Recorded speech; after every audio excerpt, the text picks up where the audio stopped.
tiba-tiba tuh gue dengar kayak ada orang lagi mau ngedaki tapi rombongan, kayak suara langkah kaki rombongan gitu dari bawah.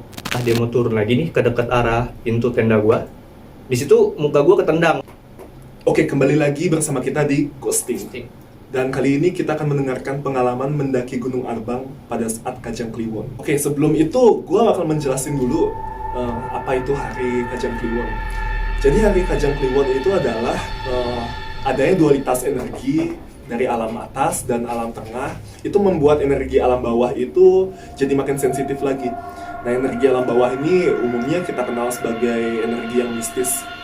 Nah, di Hari Kajang Kliwon itu kalau orang kita dulu biasanya itu dipakai untuk persembahyangan atau bersemedi untuk mendapatkan kesembuhan dari suatu penyakit.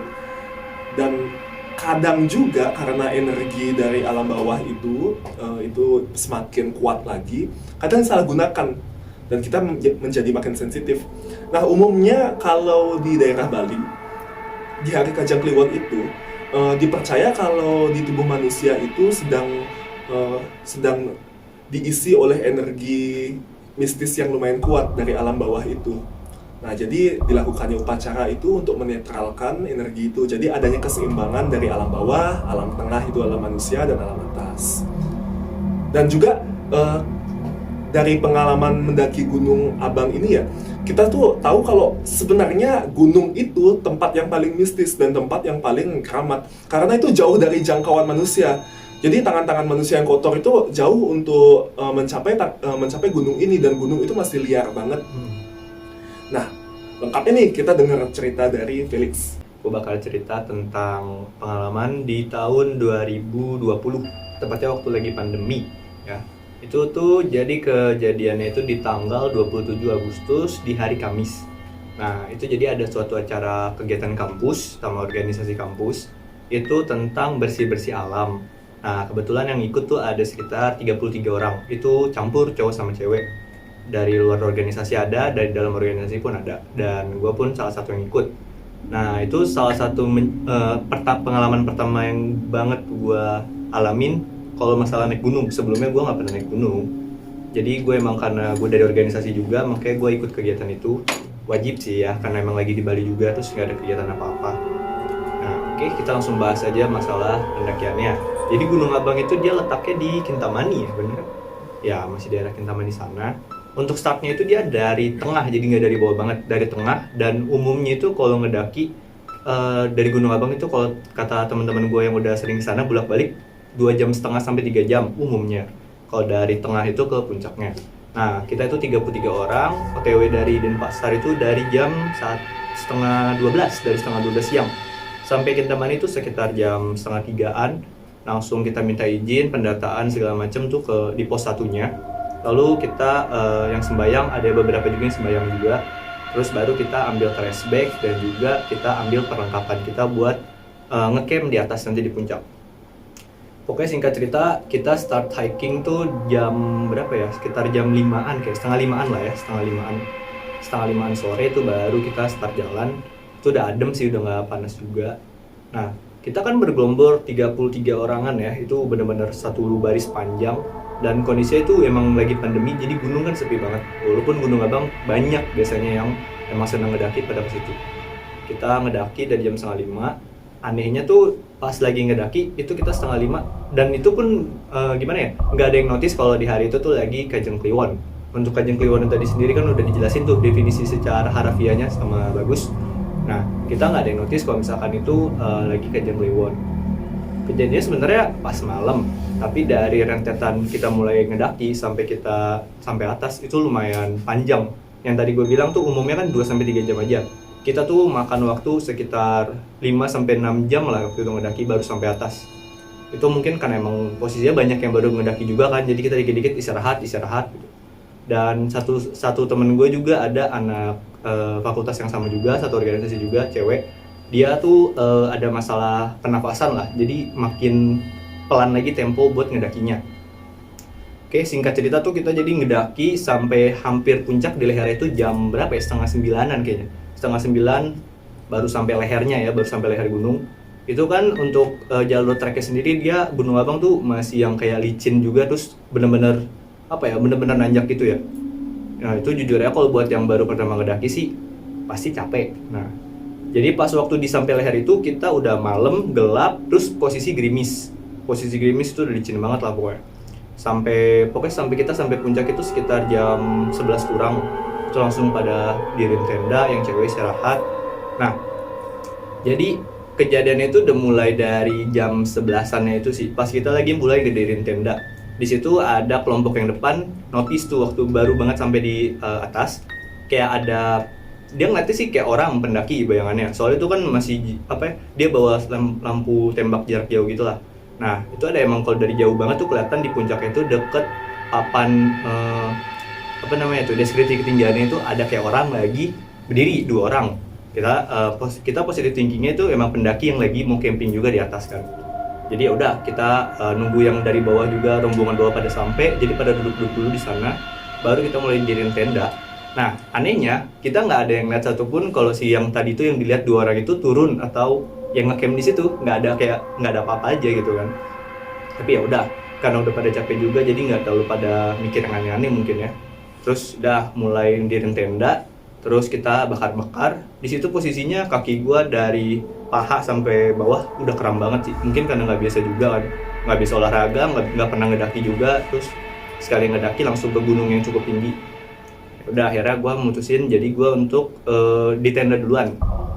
Ini di tenda duluan itu gua masuk jam setengah 12-an. Yang lain masih pada api unggun. Gua udah tidur sama istirahat kan, emang capek kan. Besok kan kita bersih-bersih terus turun.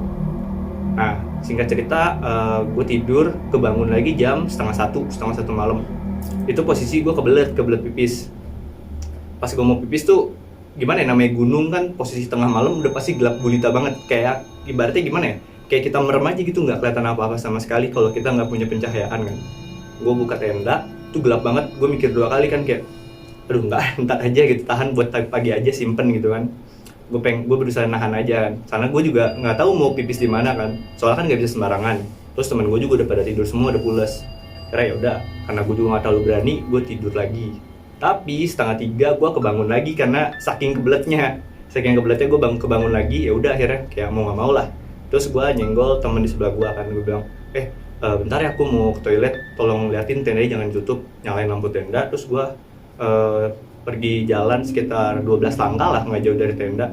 Gue cari posisi yang paling deket kan, gue nggak bawa HP, itu gelap-gelapan. Terus ya udah, kayak gimana sih suasana gunung tengah malam gitu, sepi, nggak ada apa-apa, suara tuh cuma ada suara angin doang. Terus gue di posisi situ juga gue kayak ngerasa aneh aja gitu loh, kayak agak merinding lah. Terus gue fokus aja tuh, gue fokus pipis, pandangan gue ke bawah, gue nggak berani ngeliat kiri kanan walaupun gelap, tetap aja gue nggak berani. Gue berusaha buat secepat-cepatnya selesai pipis lah. Nah pas lagi fokus-fokusnya nih, tiba-tiba tuh gue dengar kayak ada orang lagi mau ngedaki tapi rombongan, kayak suara langkah kaki rombongan gitu dari bawah. Terus gue mikirnya kan, oh mungkin pendaki emang yang baru mau naik, mau lihat sunrise ya, mau lihat matahari terbit. Oh yaudah, gue nggak ada pikiran kemana-mana juga. Terus yaudah gue masuk dalam tenda kan. Nah pas gue lagi jalan mau masuk ke tenda nih, baru selang 3 langkahan dari tempat gue pipis, itu tuh jadi posisi gue ngecamp kan di bagian tengah buat ke atas puncaknya banget nih.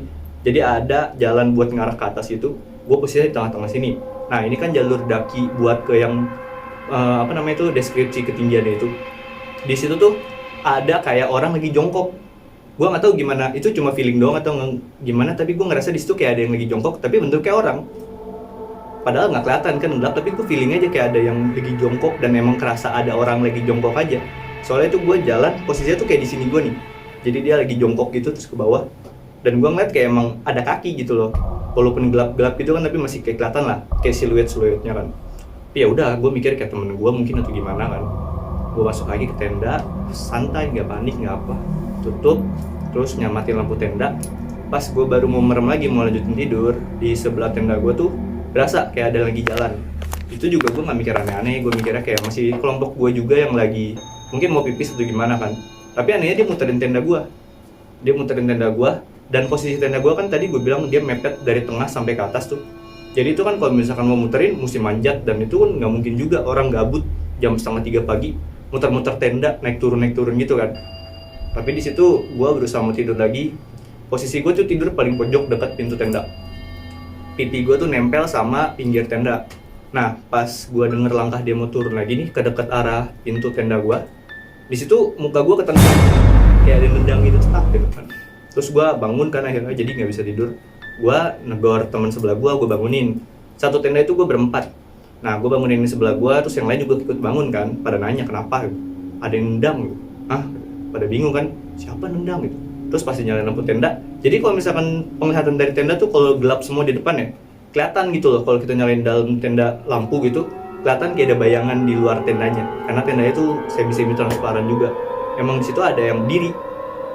Ada yang berdiri, terus temen gue bilang coba buka, siapa tahu kakak tingkat gitu kan. Tapi nggak ada yang berani, anehnya di situ. Bahkan gue pun yang di sebelah situ gue nggak berani nyentuh sleting karena menurut gue itu aneh gerak-geriknya. Dia jadi posisinya bener-bener kaki menghadap ke tenda banget. Jadi kayak orang ngeliatin di tenda gitu. Tapi dia nggak gerak nggak apa pas kita nyalain lampu. Terus akhirnya kayak temen gue yang di paling pojok bilang, udah tidur aja, dingin, matiin lampu. Ya udah dong. Gue matiin lampu, terus gue berusaha tidur lagi, coba tidur ngadep sana. Gue jauhin nih arah kepala gue dari pinggiran tenda. Nggak lama itu, nggak sampai 10 menitan dari tenda cewek ada yang teriak, suara teriakan cewek gitu kan, terus gitu kayak orang jatuh. Nah, terus otomatis kita langsung kebangun, nyalain lampu. Itu nggak pakai mikir takut lagi, kita berempat bangun buka tenda, ambil senter, lihat tenda cewek. Di situ temen gue ada cewek juga, anak organisasi yang sama juga. Kita tanya dong, kenapa gitu? Enggak, itu jatuh tadi habis pipis itu. Oh gitu. Terus kenapa teriak? Enggak apa-apa. Jadi kayak masih saling menutupi gitulah satu sama lain.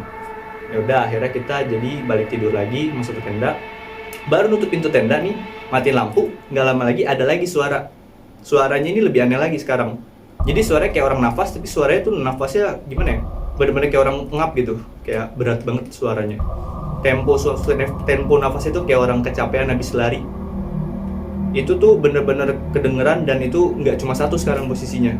Kayak ada di sebelah kanan, sebelah bawah tuh dekat kaki, sama di atas itu. Di situ yang ngedenger bukan gue doang, di situ berempat-empatnya denger. Terus teman gue ada yang memang orang Bali juga, dia bilang, oh iya sekarang Kanjeng Kliwon ya. Terus gue kan di situ nggak tahu Kanjeng Kliwon tuh apa ya. Terus gue nanya, Kanjeng Kliwon apa? Ntar besok pagi baru dijelasin. Ya udah, akhirnya kita di situ kayak berusaha tidur lagi, bener-bener kayak bodo amat di luar, di tenda kita tuh, luar tenda kita ada apa nggak mau tahu. Tapi di tenda-tenda lain tuh selain tenda kita sama, mereka juga kayak apa ya, nyalain lampu matiin, nyalain lampu matiin. Soalnya kedengeran suaranya, nyetekin senter, narik lampu yang di atas tenda. Jadi kayak di situ tuh nggak ada yang bisa tidur. Tapi karena emang udah kecapean, terus juga udah dingin banget, akhirnya ya udah tidur lah. Pas pagi kita bangun, foto, terus pas lagi nyeduh pop mie baru pada saling cerita kan, kayak tadi malam dengar nggak? Iya. Pokoknya hampir sama semua ceritanya, kayak ada yang jalan di dekat-dekat tenda, dan ada satu cerita yang dia tuh ngeliatnya bukan orang berdiri doang, dia jadi pas posisi lagi kencing juga, lagi pipis, itu dia di jam 3:30, dia tuh posisinya lagi pipis di dekat spot gua pipis tadi, tapi dia agak sana lagi, lebih ujung, deket leher yang waktu dia baru mau naik ke puncak banget. Dia pipis di situ. Dia ngeliat di situ tuh kayak ada apa ya dibilangnya, sebutannya kayak ada orang tapi nggak kayak orang, gimana jelasinnya? Kayak bentuknya tuh ya tinggi lah orang gitu. Pakai kayak sarung gitu.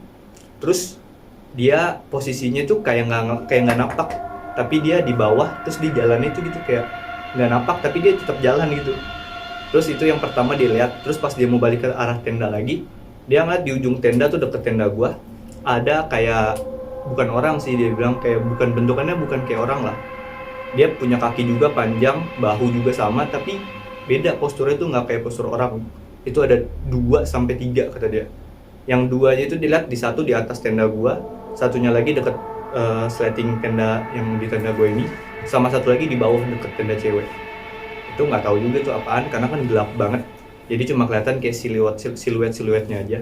Dan pas pagi ditanya, emang nggak ada dari cutting atau ya teman-teman kita yang 33 orang itu nggak ada yang bilang mereka tuh di situ posisinya jam segitu. Mereka pada tidur semua. Jadi ya udah, jadi kita simpen cerita lebih detail lagi nunggu di bawah.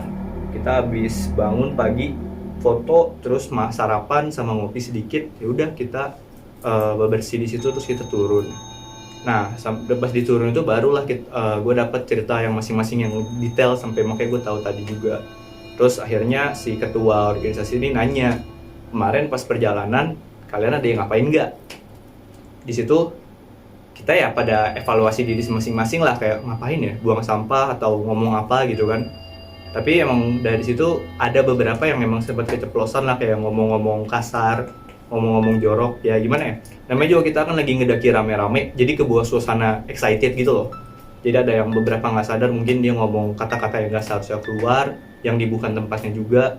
Terus ada yang rokok, main buang puntung sembarangan. Tambah juga ada yang habis pakai tisu, itu si tisunya tuh nggak disimpan lagi. Jadi walaupun kita di situ tujuannya mau bersih-bersih, tapi secara nggak langsung kita juga buang sampah sembarangan di situ. Walaupun kita turunnya tuh ngebersih-bersih ya. Mungkin itu ada pengaruh juga. Karena emang tadi Bagus sudah ceritain kan, di gunung itu dia tempatnya sensitif banget, dan itu emang kayak pusatnya makhluk halus itu kayak pada kumpul di situlah, karena jauh dari jangkauan manusia. Mungkin juga itu karena salah satu faktor lagi Kajang Klewon juga. Ya intinya itu lumayan mencekam lah ya. Iya. Masalah itu posisinya kita di atas puncak gunung loh. Kalau misalkan ada apa-apa, jauh banget buat turunnya itu. Dan untungnya emang nggak ada yang kenapa-napa. Nah, oh iya satu lagi gue lupa. Jadi yang cerita si cewek yang gue denger tuh yang dia teriak, terus ada suara gedebuk jatuh. Jadi cerita itu ada si cewek yang teriak ini, dia posisinya lagi pipis, minta temenin temennya. Jadi mereka berdua agak ke bawah dikit, pipis di situ. Nah yang pas lagi pipis itu, pas dia jongkok, dia kan dia tuh ngadep ke tenda nih, ngebelakangin kayak hutan gitulah, kayak pohon-pohon gitu. Nah pas dia ngadep sana, terus kan dia mau nyiram pakai air aqua tuh, mau bersihin pipisnya pakai celana.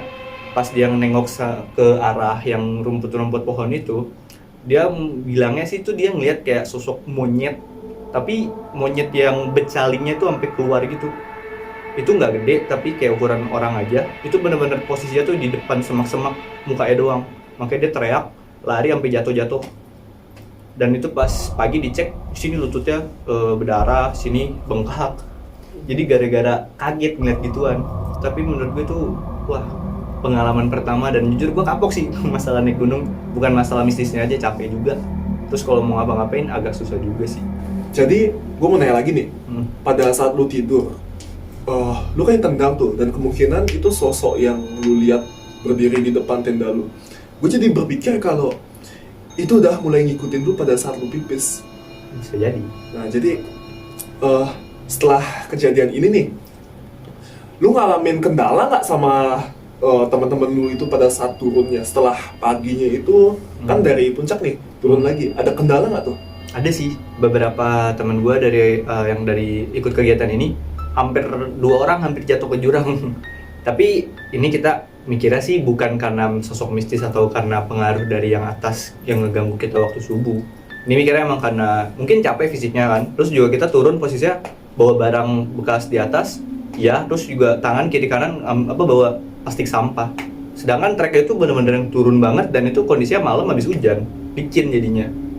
Temen gue satu ada yang paling parah tuh, dia jadi pas lagi trek turun gitu, dia batu pijakan pas dia mau turun pelan-pelan gitu tuh, yang di tumpuan kakinya itu merosot, jadi dia kepleset. Terus dia posisi kepleset tuh lari dari atas ke bawah.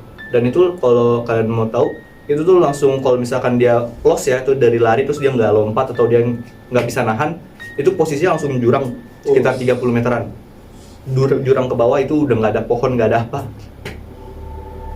Dan itu untuk selamatnya sih dia pintar ambil langkahnya. Jadi pas dia lagi kepleset sambil posisi lari gitu, dia lempar dulu sampahnya yang dia pegang tuh trash bagnya. Terus dia ambil posisi loncat sebelum tumpuannya selesai. Jadi dia ngedarat di dekat rumput-rumput pinggiran jurang pakai posisi duduk gitu loh. Dan itu langsung ditarik sama temen gue, untungnya tasnya. Terus satu lagi juga temen gue ada yang lagi nungguin nih, dia udah turun duluan. Dia nungguin yang di atas kan, kita turun pelan-pelan.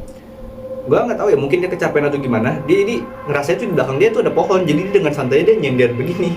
Itu tuh posisinya dia hampir jatuh juga dengan sukarela, dengan sukarela dia ke belakang gitu. Tapi untungnya sebelah sininya beneran ada pohon, jadi pas dia begini langsung gini. Kalau enggak udah, wah nggak tahu ya, udah beda alam mungkin.